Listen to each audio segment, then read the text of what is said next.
Alors, l'œuvre que je présente ici est une meute de loups qui est entièrement réalisée en moutons de poussière. Donc il s'agit de moutons de poussière qui ont été récoltés à la station de métro Châtelet-Les Halles. Donc en fait, cette poussière est une collection de morceaux de gens en train de vivre.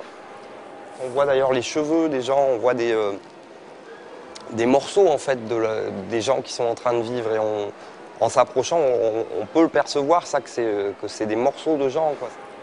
En fait, toute la récolte est une partie importante dans ce travail, enfin une partie que je ne mets pas forcément beaucoup en avant, mais qui est quand même importante parce que c'était difficile à trouver cette poussière. Enfin, il y a toute une technique qui s'est mise en place en fait pour essayer d'être efficace et d'en récolter le plus possible. Et c'est vrai que là, ça s'apparente à quelque chose de l'ordre du chasseur-cueilleur, quoi, en fait, de guetter comme ça dans le métro où sont les moutons, où c'est qu'il y en a le plus.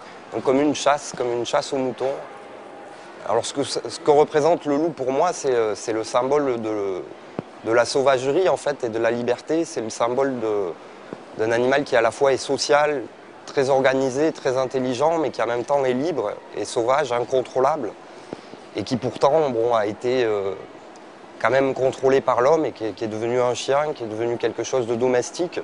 Donc c'est un peu cette ambivalence aussi qu'il y a chez le loup qui m'intéresse. Et puis il y a tout l'aspect qui est lié à l'animal mythique, à l'animal des contes.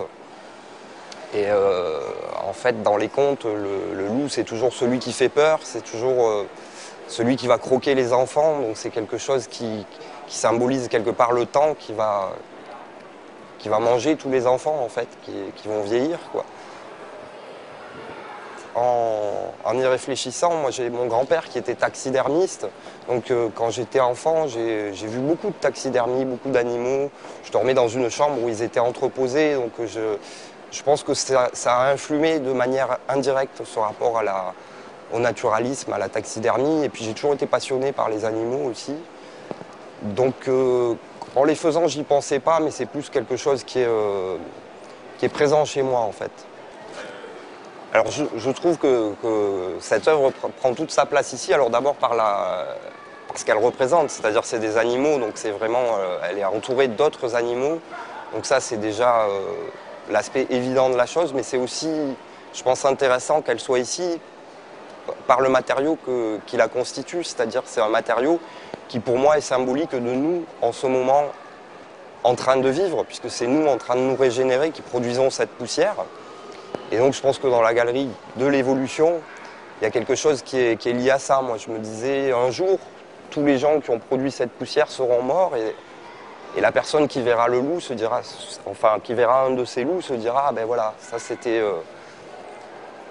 une autre humanité, quoi. Donc il y a un rapport comme ça à l'histoire, à l'évolution, qui à mon avis est inhérente à ce matériau, qui est le symbole en fait de notre évolution permanente. C'est-à-dire que nous on se régénère en permanence, il n'y a rien qui est fixe et on est tout le temps en fait en train d'évoluer, quoi. Une vie humaine, c'est une vie d'évolution en fait.